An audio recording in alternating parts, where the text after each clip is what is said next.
You know the drill by now. It's the future in Australia, where I live, which basically means it's already Friday night, which means two very important things today. Well, three actually. The first one is that it's time for a scotch, hence Scotch and Watch.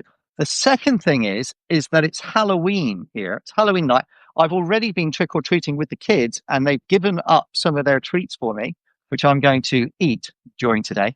But the third important thing is that we've got a special guest along today. It's nice to have once again a guest to come and join Chris and I, and we are delighted to welcome Sophie Huet from Agence France Presse. Nice to meet you all. And We it's are- time we for are coffee big- here. Yeah. Exactly. That's why it's called Scotch and Watch. I get to drink Scotch, and you guys have to watch. But look, what I'm thrilled to have you on. I was actually in Paris a couple of months ago, and I got to spend some time in your office. And I've obviously worked with AFP over my years as a journalist, as I know Chris has too. Tell us a little bit, or tell the people on the line about AFP, its work and its scale, because it's quite a breathtakingly large media organization. Actually, yeah, AFP is one of the big news agency, an international news agency. We are based in Paris, but we have a network, a very wide network around the globe, with 1,700 journalists around the world. And so we're covering news, breaking news and news. So we work on text and photo and video also.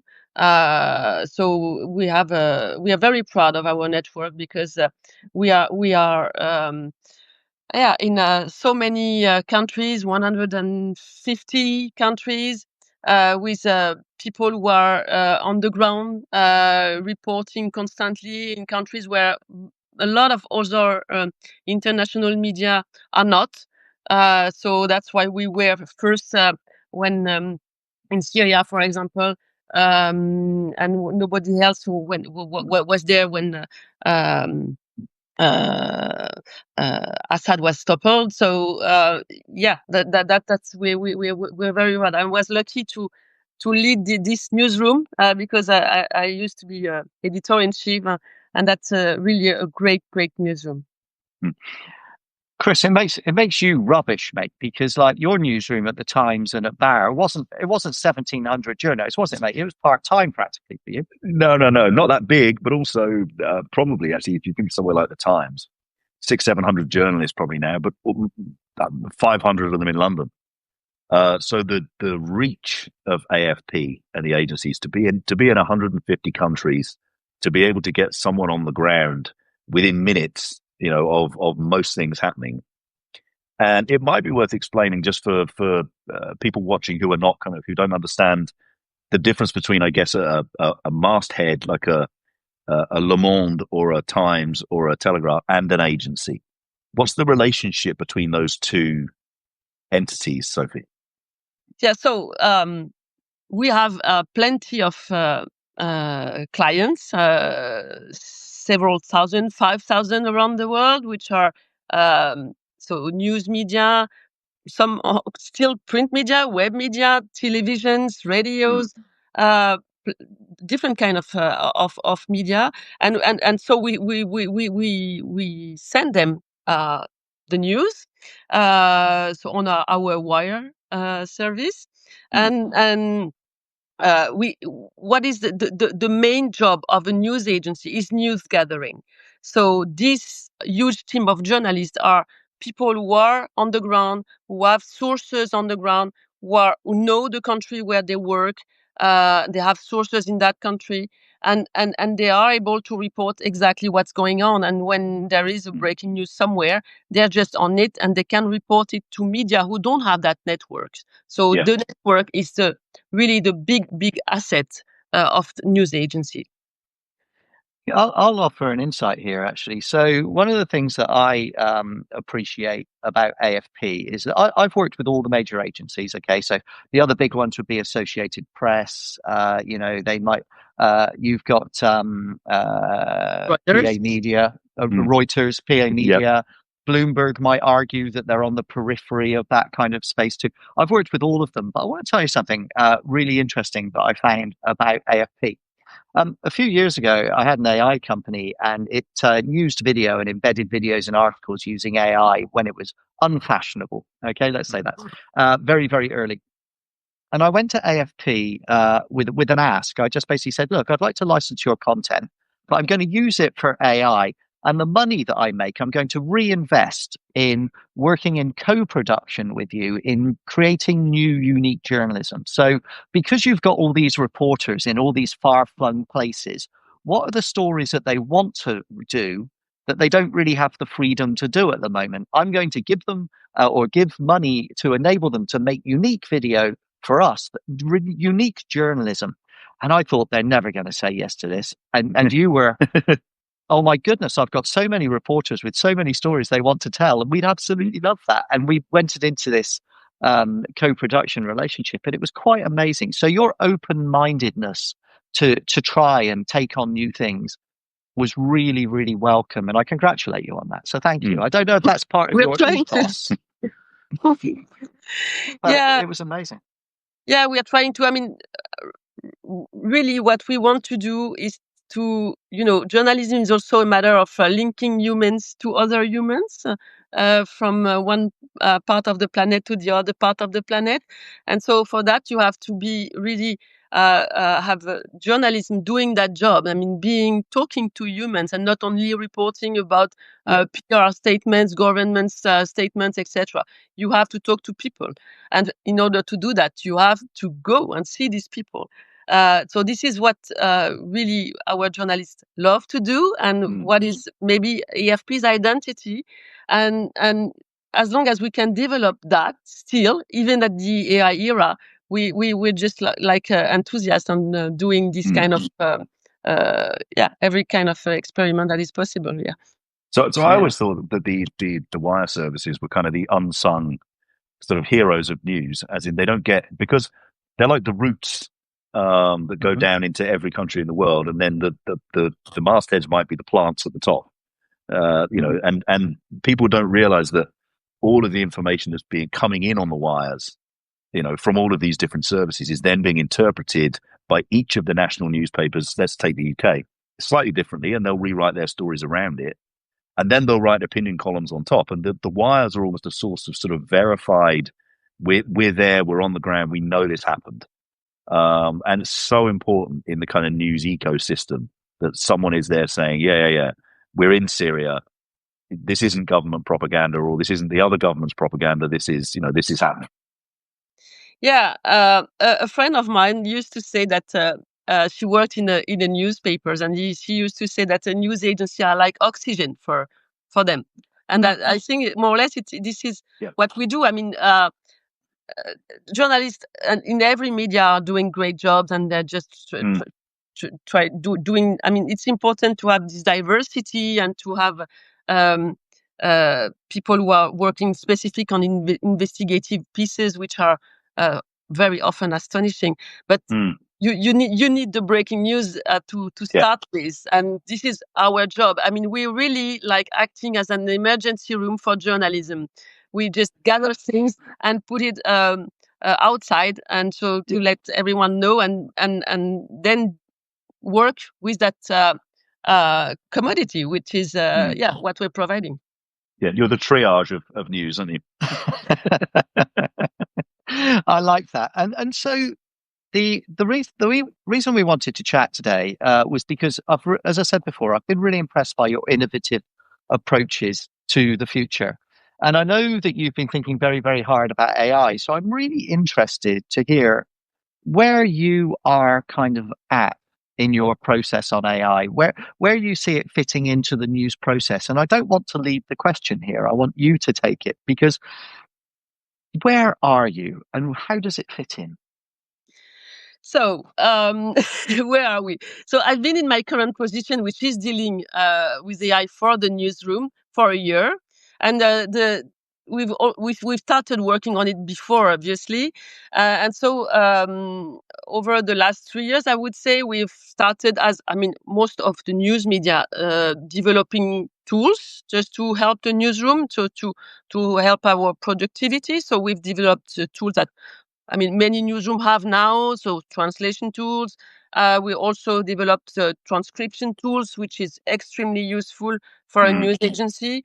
And so we're working on this kind of tools that are really helpful in order to help our newsroom productivity and really to help journalists. Because my view is just like trying to understand where are the pain points for the journalists, where we can help them to focus on added value and not to lose time in doing tasks that are not really journalism and not really interesting.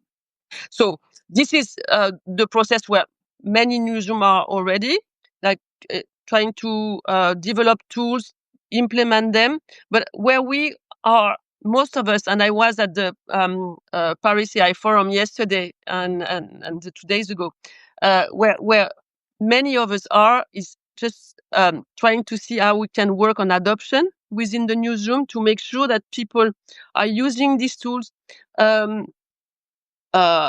So first that they are using them, and second that they are using them correctly. So it means that they understand what AI is, what you can do with AI, what you should not do with AI, and what AI can do for you and what AI can't do for you. So in order to do that, I mean, we have to develop literacy. That's the first thing. So we've started a program last spring. So we recruited within the newsroom 12 journalists who were advanced on AI or very interested with AI, and we gathered them in Paris at our headquarters to design together training modules for AFP journalists. So this module was created by journalists for journalists who speak the AFP language. This is what is important. It's just like to address the very specific use cases that we have that are very specific to our company and to news agencies. So we've started. So that program has already started. We've already trained 350 journalists, and so the plan is to train all the newsroom and make that training mandatory. So there are very practical workshops where people can discuss, also address their fears, because I mean this is something that you really have to address. People just fear that they're going to be replaced by AI, replaced by the machine. What is going to be the value of their work, etc. So you also have to address that at the same time. And so this is one day, and after that day, people really feel much more empowered and able to use the tools. So that's the one of the important steps. The other thing I'm going to work on over the next months is trying to understand how you can really implement AI within our workflows. And so where it is going to be relevant to automate some tasks, where you're just going to make sure that the humans, the journalists are going to be able to control what the AI is providing in the process. And with the interface that helps them to control what AI is doing. So there are many very different tasks that we can automate. We have people who produce text, who are just reporters. We have editors who produce text. We have people who work on photo, so they write the photo captions. We have people who are producing video, so they have this extremely long short list to write manually, so that we're going to automate that, in order to help them, and they're going to love it. So this all these kind of things that we really want to help journalists, but you really have to dig internally to understand exactly what are the things you have to address. And then once this is done, and while we are going to do that, we're also going to see how people's tasks are going to change, because it's going to change. So you will have to, redefine the roles, the everyone's task, and recreate the new newsroom management in a way, the way we are going to operate all this operation with AI, and governance and evaluation is going to be key. So we also have to build the teams who will be able to just handle that in a correct manner. So that's more or less where we are. Yeah. That's quite a big program. So Yeah, it is. It is. if I think about that, then so probably I'm guessing that if I'm a reporter on the ground, in the desert somewhere, the benefit is sort of speed. It's trying to take out its efficiency in getting the story back to the main newsroom. And then in the main newsroom, it's the same as in any newsroom. It's just taking out manual tasks, repetitive tasks, things that, very talented journalists spend time doing that anybody could do, and sort of automating those through the workflows. But that's a massive program. It's also going to help us to augment our journalism and our capacity. For example, the reporter on the ground, if he has a way just to get a very quick audio translation of what someone is saying and he doesn't understand the language, or a transcription of what people are saying, or if I mean, the data journalism is also going to benefit from AI, because you're going to be able to dig into big data sets. It's going to be much easier for journalists that are not data journalists, or that are not very with this work, and so you're also going to be able to go report at the right place with the help of this data journalism insights.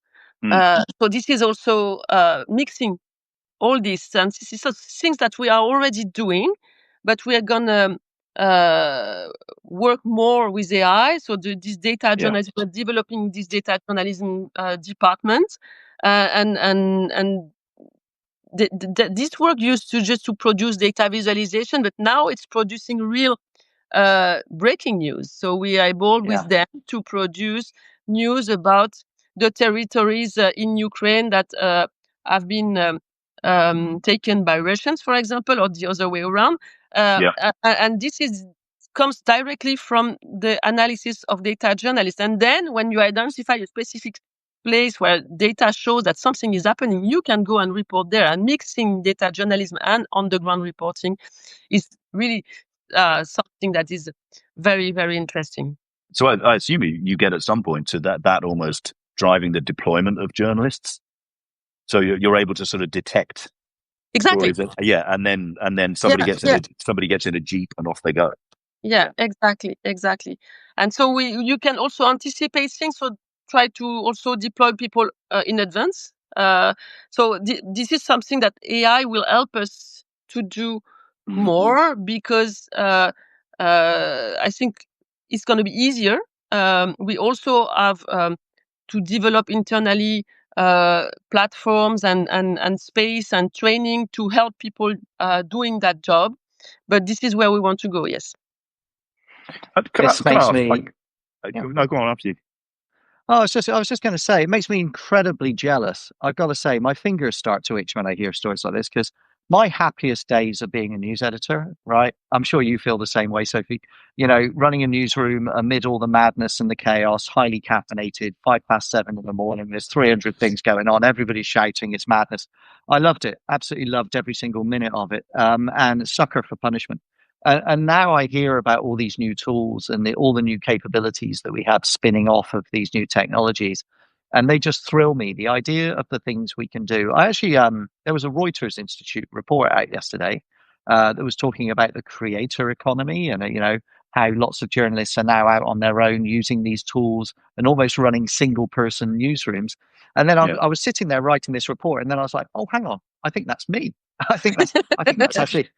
Funnily enough, that's actually what I'm doing. And it wasn't intentional, but I do really miss this idea that you can get hold of a massive amount of data, analyze it at rocket speed, identify the specific niche that you want to target, and in less than 20 minutes have spun up a 3-minute video explainer explaining all of this with fantastic graphs and information that might have taken 4 people half a day before. And so it really transforms our ability to report. Do you think, Sophie, that this is changing the way that news will be told? Do you think it becomes faster turnaround and more atomized, or does it have a different change? This is the big questions, actually. And I just struggling to find the answer because I think the answer doesn't already exist, but we have to find it. As an industry, it's just like this liquid journalism question. What are these atoms of information going to look like? So for us as news agency, the impact will be, so I anticipate that the metadata we were already providing with our content, which is something very important. It sounds very boring, but in order for our clients to be able to discover and find what in our content, what they need all this metadata, this description of what we're producing. And so the way AI embeds our content will change the kind of metadata we are providing already for the moment. So we have to figure out what it's going to be, and it's also going to change the way we send and we format our content. We have specific formats, very short ones for the breaking news, and then we develop in long articles, specific stories, etc. I mean, is it the way a machine is going to read our content? It's really not sure. So is it, how are we going to have to rethink the formats that we are sending in order to build this, to feed the databases that are going to feed then the content that is going to be requested by the user, the end user, because the end user, this extreme personalization we are going to have at the end of the chain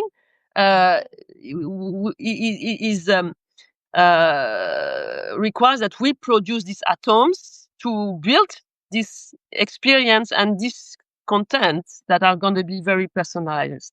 So this is the big question. It's going to change the way we work, and this is also what we are going to work on over the next month. Is just trying to understand what it's going to look like. This atomic information, fluid. Adaptive. We call them fluid, adaptive, elastic, liquid. liquid content.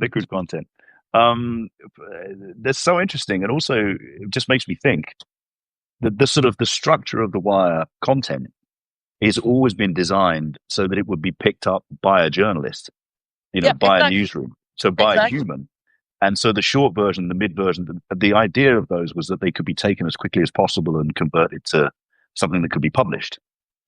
You wonder actually whether you end up with two streams, one which is more atomic information, but the other one which is more of almost like an open, I'll supply you all the information that we've taken because I'm not giving that to a human. I'm giving that to a newsroom AI interpreter. Yeah, agents. Yeah. And they don't want smaller information. They want all the information because they want to be able to contrast that with other things that are coming in, potentially from their own reporters on the ground or whatever else. So that's real. I hadn't thought about that. I guess it does change, your sort of supply side.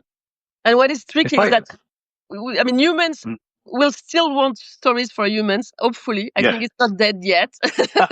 We will still have to create this new feed for machines. So it's always like that. With transformation and innovation, you have to deal with the legacy, the history, and the way, and it's lasting. We saw that linear TV would be dead maybe 20 years ago, but it's still here. So we just have to keep dealing with the legacy and the new content, and you have to understand that quickly in order to be able to address. We are not we have to try to make the good choices because we don't have that much money, so we just don't want to make big mistakes and take the wrong way.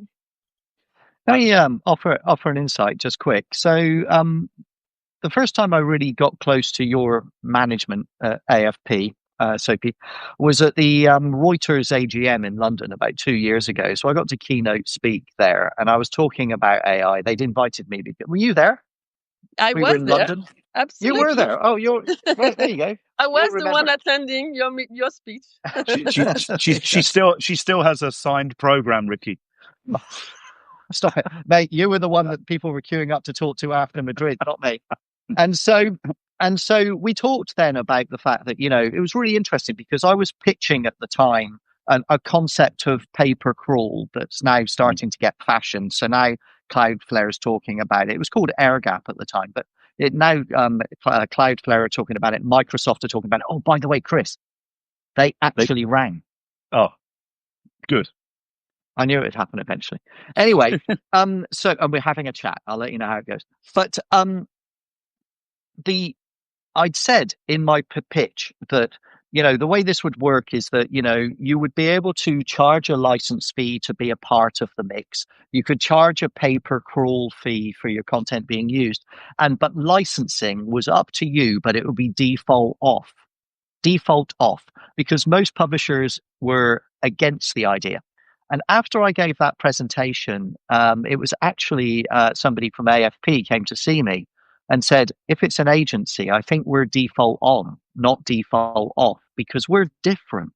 You see, an agency's role is to report the news and get it to customers to enable the narrative of news for the world. That's our role. And so why wouldn't we view this as a new distribution channel? That's a right thing for us to do. It actually fits our reason to exist, our raison d'etre, as we're on the phone to France. Okay, that's what we're for. So for agencies, we're default on. And it really did change very much my perspective on the whole concept here, which is that there is reporting, we're covering the news, and you need to have it to be able to know what's going on. I can see value in that. And obviously, agencies have a massive role to play in that. But there are certain journalists that would argue that what they're writing is unique and has IP and has a value, like a window, of value, where they don't want it to go to everybody else. And I hadn't appreciated that nuance until it was introduced to me at that event. So I think that that's something to recognize, is it's not one size fits all at all here. It might very well be that there will be entire news organizations that will emerge now with no role other than to train AI companies. And sorry, I know I'm taking over the mic a little bit here, but I did the numbers today on Reddit. So if you remember, back in early 2024, Reddit did a $70 million deal to license their content API to Google. Do you remember? And it was basically, you can have all our content. And there was a bit of an uproar at Reddit. Lots of Redditors got really, really unhappy. And Reddit said, we need to do this because, we're going to list, we're going to become a public company. And off we go to the races.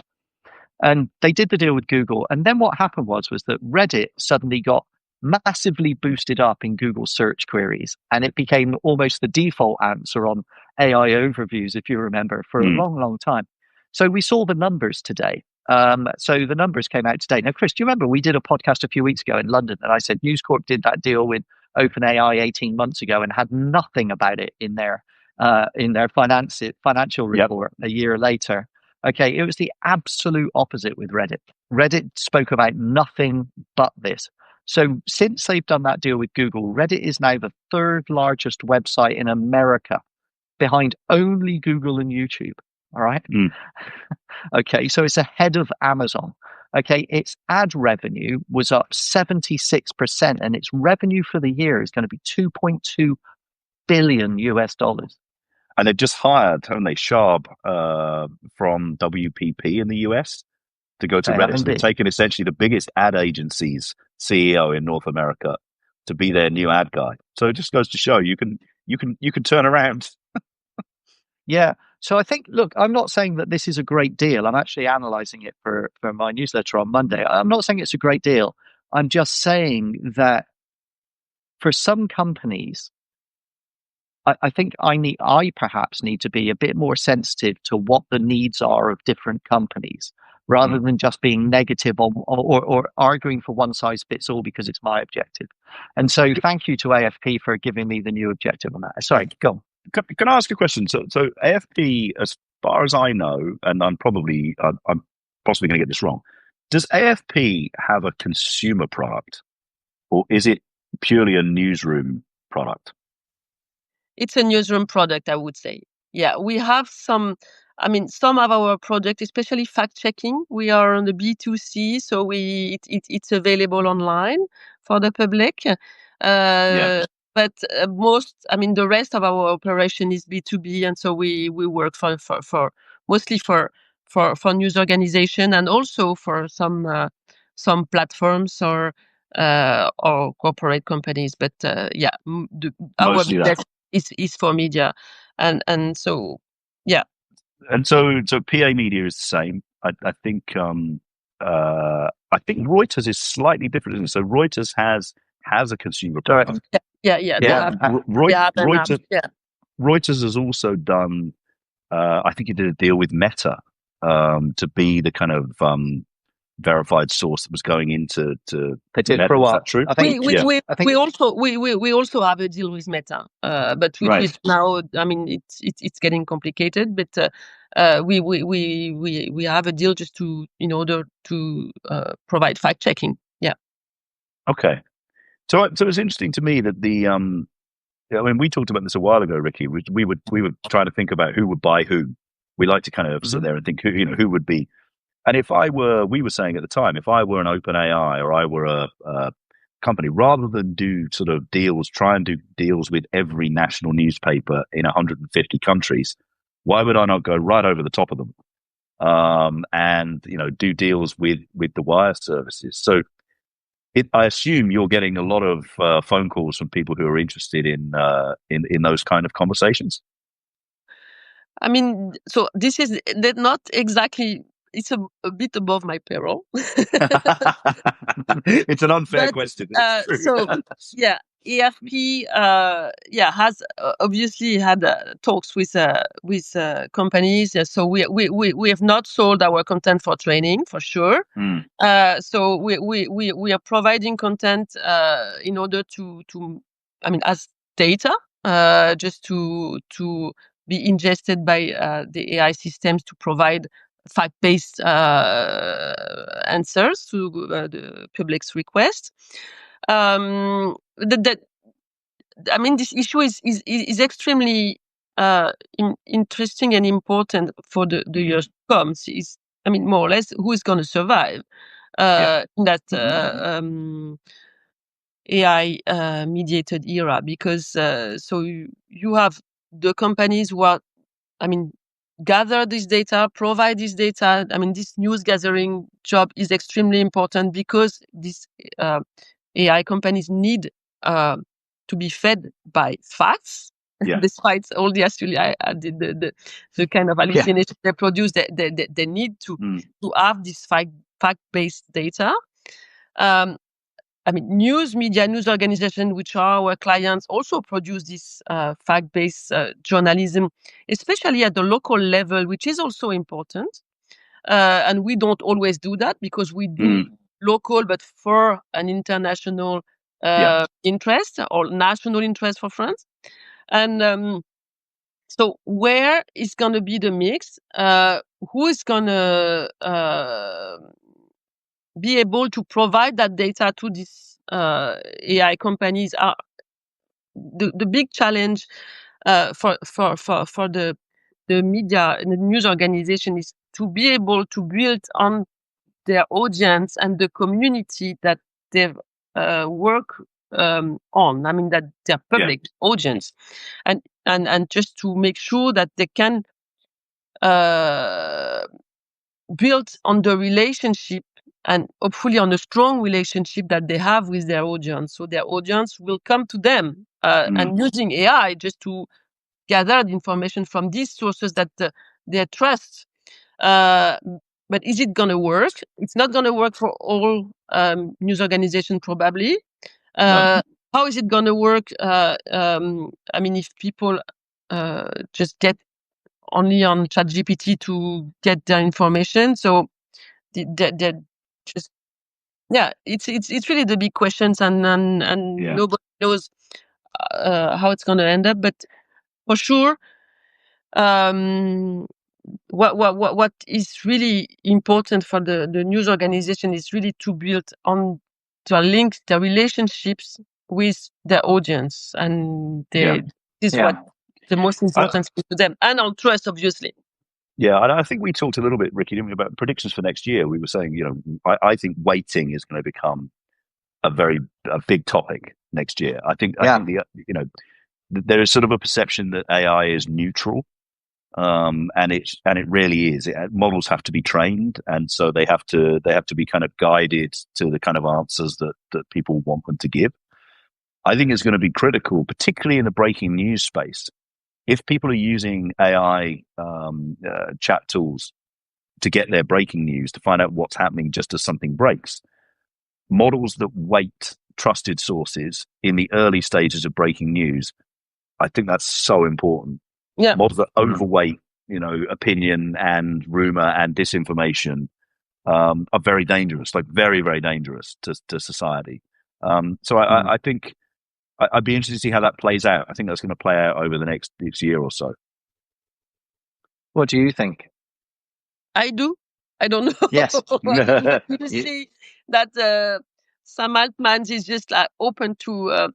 I mean, what? I mean, his latest statement was about opening ChatGPT to erotic content. So this is not really the way, and fact-based content is not exactly the priority, it looks like. So yeah, I mean, you're just wondering, and all the I think there is also a big issue about the data and the data privacy. I mean, the way people, I mean, the kind of questions people ask to their chatbots that are very private, very intimate, without having the idea of what's going to happen with that data that they're just giving free outside. It's just like, I mean, what we've seen with social media is just getting to be so amplified, and what, I mean, how this company are going to use this huge amount of data, we just don't know. I mean, we have no idea.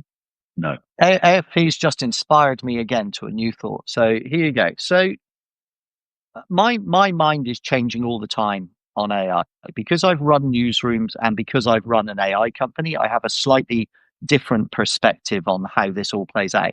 But you've just inspired me. So I'm going to have to do an investigation now to work out from the time that the internet started to be talked in newsrooms. So that would have been, I would imagine, late 98, 99, Exactly. maybe. Yeah. And I wonder what the order of launches was, because it was definitely news was early. I'm pretty sure that erotica was pretty fast after that. I wonder what the rollout was of products through that. I wonder where retail was, and I wonder where the next thing was. So you could probably go back in time and work out what the likely rollout process is going to be. But the difference for me with AI, what I'm recognizing here that's different to perhaps some of the other tectonic changes that we've had to manage over the years. So obviously there was print to digital, and that was a leap. And then there was digital to mobile, and that was a leap. And then there was direct sales to programmatic, and that was a leap. And there's been leap after leap after leap, if you like. And there was social came along, and that was a leap. And then AI. But AI doesn't feel like the same leap. All those other ones still feel like hillocks, and this feels like a whole new continent, right? It's completely new. It feels like a new web, doesn't it? Yeah. And so I think that what those of us that have been around for more than 15 minutes in the news industry, who actually have some wisdom and some scars, okay, and some experience and some knowledge, we've got an important role to play in trying to make sure that we do embrace this rather than fight it, and figure out how to place ourselves collectively and smartly in the right space. You made a prediction. Do you remember, Chris, when we were on stage? I think we talked. Did we talk about acquisitions, media companies being bought? Yep. When we were on stage, I think we did. And so I think that we're going to see a trend of media companies being bought. Their value is so depressed right now that for a Google or for an OpenAI or for another company, I would be buying companies in valuable niches, people that were working in personal finance. I'd buy Morningstar, right? I'd go and buy a whole load of brands that are out there clinging on. I would be looking at lifestyle brands. I'd be buying a magazine company. They can afford to buy any company in the world 10 times over, right? Okay. And so I would be thinking, I'm not sure I need to do a deal. Maybe I'll just buy it. So this is a question. This is a very convoluted question for you, Sophie. If you were a media company CEO, and I know you're not, you're an agency boss, but if you were a media company CEO, or maybe Chris for you, if it's easier, if a tech company turns up and says, we'll pay you your current market cap plus 50% today, do you sell? Depends who my shareholders are, Rick. But your shareholders all like money. My general experience is that shareholders always like money. It depends. To be honest, I think it depends where you are in the sort of ecosystem. I think if I were a Reuters or an AFP or I would be pretty comfortable that I had a good business model for years, and actually the value of my verified information was probably going to go up. So I'd be saying 50% is not enough. And frankly, I personally would be saying I'm not sure that vertical integration of the AI, which has not yet fixed its business model, it doesn't yet understand how it's going to make revenue from consumers and businesses. I'm not sure the vertical integration of that and the origin source of information is a healthy thing. So I would say no, personally. So being provocative, you could buy the New York Times for the price of the toilet in their latest data center. Yeah. Right. So this is the lunatic situation that we're in. You've got to believe that there are going to be publishing groups that are kind of on their last legs, probably owned by private equity, desperate for an escape, who just see themselves as a content farm. I think we're fortunate. Sometimes we're not fortunate, but sometimes we are fortunate that most of the companies that we're talking about. So I think I'm right. There's AFP. AFP has some element of it being owned by the French government. Is that true? Actually, we have a mission of general interest, and the French state pays money for that. Yeah. So there's a tie there. But we also have. I mean, it's just part of our revenue. I mean, 2/3 of our revenue comes from our clients and subscriptions. I think if you look at the New York Times, they've got the Salzburgers. If you look at News Corp, it's going to have the Murdochs. I think we're fortunate that we have people that don't necessarily just need another dollar. But why is it a bad thing? So I'm asking a really provocative question. Why is it a bad thing that a media company would be owned? If AI is going to be the next platform, why is it a bad idea? Well, because ultimately AI might be the consumer platform. So what we might be talking about is a language in which, so AI is, excuse me, this will take 5 minutes. The AI is a very broad term for a vertical technology that appears in newsrooms and in consumer tech and in lifestyle in lots of different ways. And the more that we use it as a catch-all term, the more you think, well, AI is going to be the next thing. But what we're actually saying is, do we believe that the humankind is best served by 4 or 5 companies, mostly run out of the US, mostly hugely capital driven, who are kind of at the moment about, pretty much holding up the US economy, enormous political influence. 100% holding up the economy. Do we believe that the best thing that we can do is consolidate all of the kind of journalistic power of the world to be consumed and sort of driven by the needs of the return on that capital expenditure? My view is no. My view is most great newsrooms have a journalistic mission that is about being sustainably profitable while informing the world about the world. And that is not best served by being owned by one of the biggest stories in the world. And it's the same reason that you don't allow necessarily foreign ownership of your state media. It's the reason you don't allow foreign interference in your media laws. It's the reason that every nation has to understand how to control its media environment. And so just selling out to ultimately, what in this case is an unproven early stage technology owner, oligopolistic owner, is not the right thing to do. And sometimes we have to do something that is the right thing to do, not necessarily the thing that gets you the fastest return.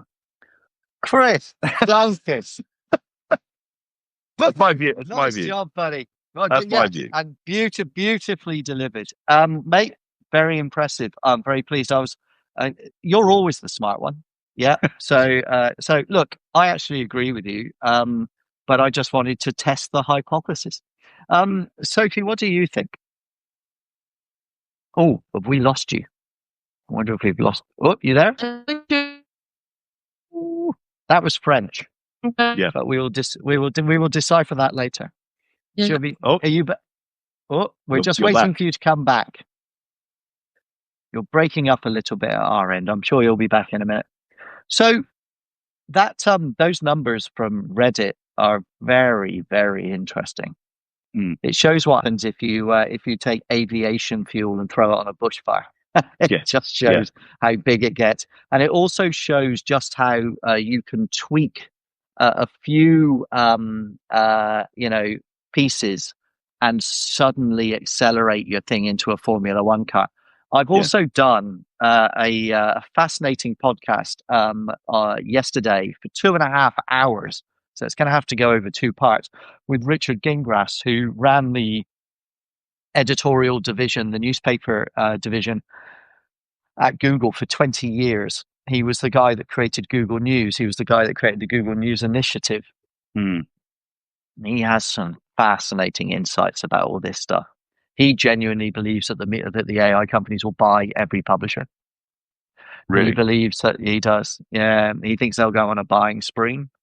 He thinks that, I don't spoil too many of the headlines of the thing, but he basically says that the opportunities that Google has up its sleeves that publishers have never even seen are so significant as to be game changing, and that's before you even get into the deep AI stuff, right?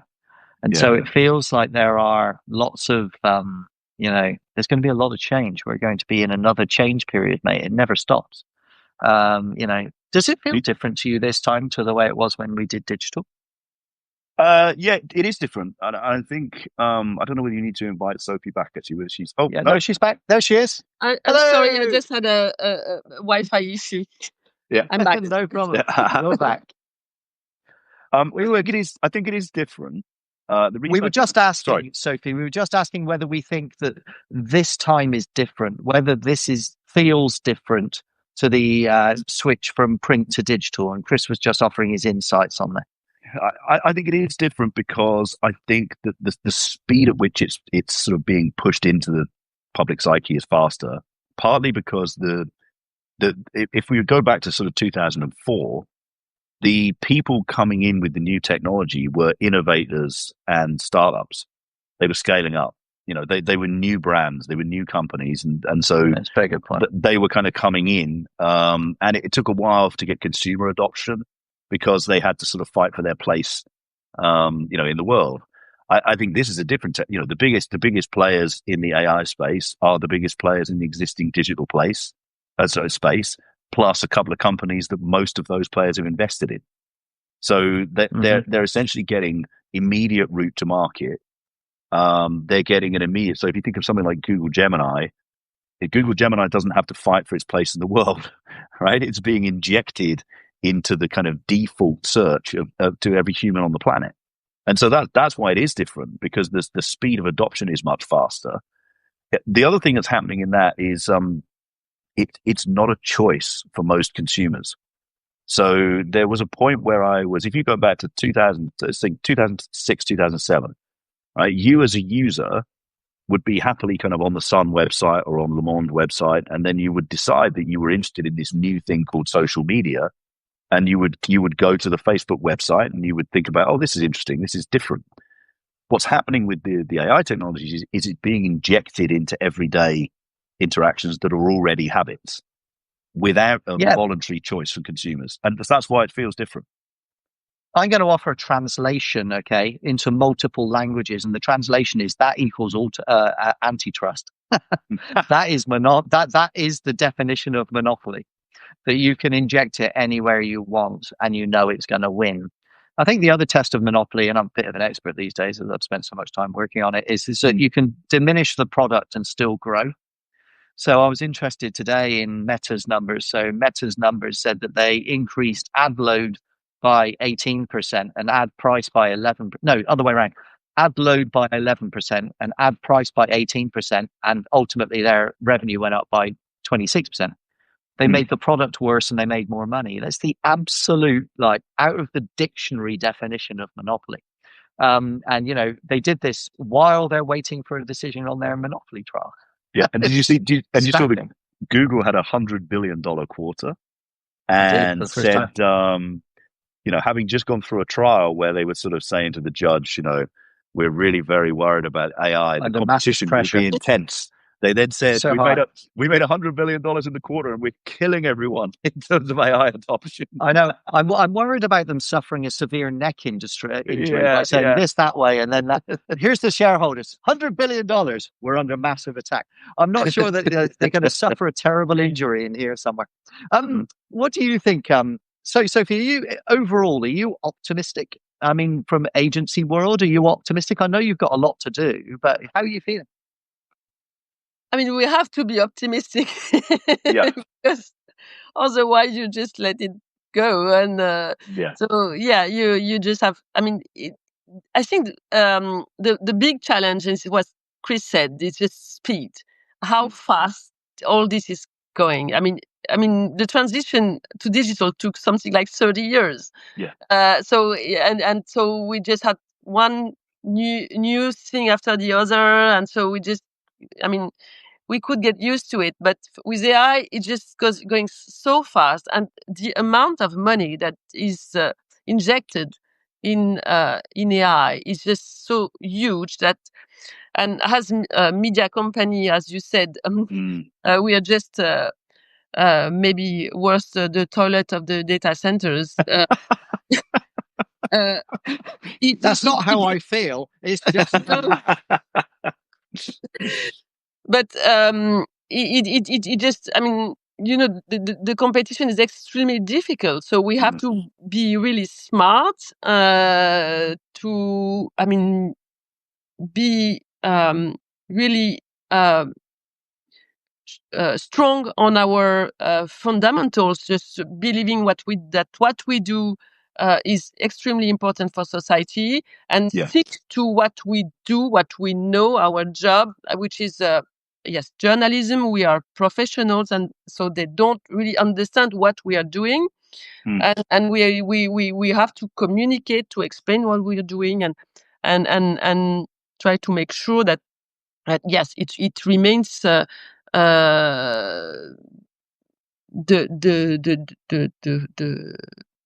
center of our purpose. Yeah. Yeah. So if anybody on the line's got any questions, please feel free to send them through. We'll get to them.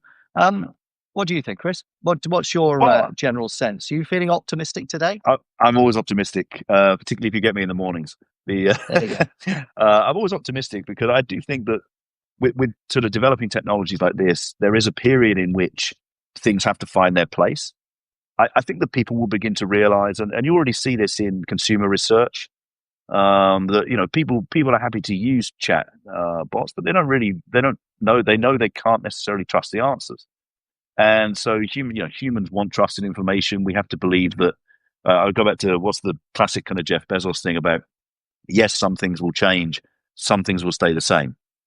It will be important to humans to be able to find trusted information. And I think we will see in the next couple of years a sort of a slight divergence between an understanding that not all information is the same. And so information that is about news, breaking news, the world that we live in, culture, effectively politics, current affairs, is a different category of information from raving of trainers and air fryers and kettles and things that we want to buy, which is different from travel, which is different from erotic, whatever adventures that we might have. So I think that recognition that there is something that is of a value to society in the way that information is traded between humans, that will create a kind of a product direction for AI companies that they will probably be very good at, but it will change how that information is separated from the rest of humans. kind of information that's available. That's my bet. My view today is that I think this technology is coming whether we like it or not. It's coming incredibly fast and it's going to run over us, whatever you do. You can't hold back the tide. Okay. So we have to accept it's going to happen. We have to decide how we live with it. That's the question. And you can fight it all you like, but you're going to have to find a better strategy than just being angry about it, right?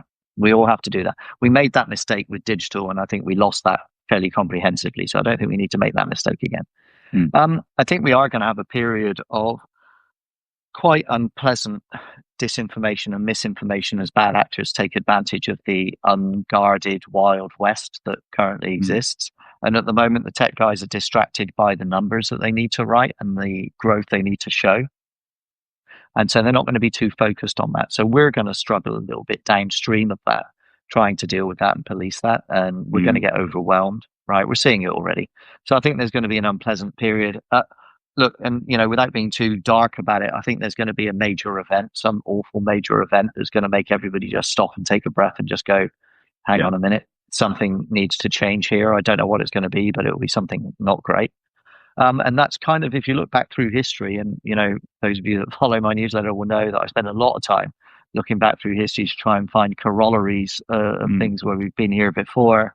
There are many cases of new technologies that something really bad had to happen. The Depression had to happen in America before they decided to make the change. It might very well be a massive collapse in America, right? If one of those companies goes down, the money flow that's driving the growth of those 5 tech companies is the same money. It's them paying each other, paying each other, paying each other, paying each other in a circular economy. And they're 58% of the S&P.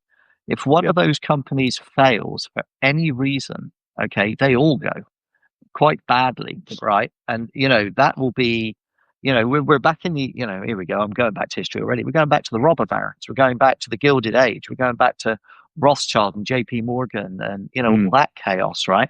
They're just running the same books. Then I think we're about last number, I'm running a book on it at the moment. I think we're at 78% of the way to the point that they got to when they actually passed the antitrust laws under the Sherman Act, which are the actual antitrust laws that Google and Meta have just been prosecuted under, right? So we've literally recreated history 112 years later. So I do worry about that, but here's where I change my tune and I get optimistic. If we can just point this north, if we can just make sure we keep it on the right track, if we remember it's about people, not products, if we remember it's about, outcomes and humans, not just technology, if we can just make sure that we build the tech for people with the better outcome for society at the end of it, then we'll do just great. The challenge that we have, and this is the job that all 3 of us on this call have, and I'm preaching a little bit now, is that engineers work in ones and zeros. It's good or it's bad. It's profitable or it's not. It works or it doesn't. Okay. But I've been a war correspondent. You guys cover wars all the time, all over the world. There isn't a right and wrong. There are a million shades of gray and nuance, and it takes wisdom and journalism to sort that. And I hope that we can somehow navigate those people that are building these terribly dangerous machines to do the best thing with them, which is make things amazing. If we get a breakthrough in cancer research here, everybody softens on this. If we find an AI that's trained by journalism that people can rely on, everybody softens here. But right now, it just feels very, very tricky. I wonder on that, Sophie, on that disinformation point, do you have a sense of how much that's growing? Is that something that AFP has a kind of do you focus on AFP as a kind of a source of truth, or do you also feel the kind of growth in untrusted information? What we see is that AI generated disinformation is definitely getting huge, and our teams are working on it as they fact check a lot of viral disinformation, and so they're more and more fact checking AI generated disinformation. I don't have the figures of what has changed in their output, if it's more about AI generated disinformation, but it's getting very big. Yeah. I remember I had a conversation with the BBC. I went and downloaded a $12 app right at the very beginning of this, about 2 years ago. I went to the BBC and said, "Look, I've just copied your entire homepage," and they were like, "You can't do that; it's copyright." And I said, "Look, I'm a friend of the BBC. I'm ringing you to tell you what I've done to put a warning to you." And I said, "But the thing is, I've paid $12 bucks. I've copied your homepage. I've now translated it into 17 different languages, and I've published it 20,000 times, and I've done it in 10 minutes." Right. And they were just like, "You can't do that." I'm like, "No, you can." Right. And so I know everybody's smarter now. So look, thank you for your work, Sophie. I do really appreciate it. Yeah. You and AFP and AP and Reuters and all of the agencies, you're the unsung heroes of the journalism that we do. I want to give you an example. I'm going to tell you why you're so important. Here's an amazing story. I'll leave you with this.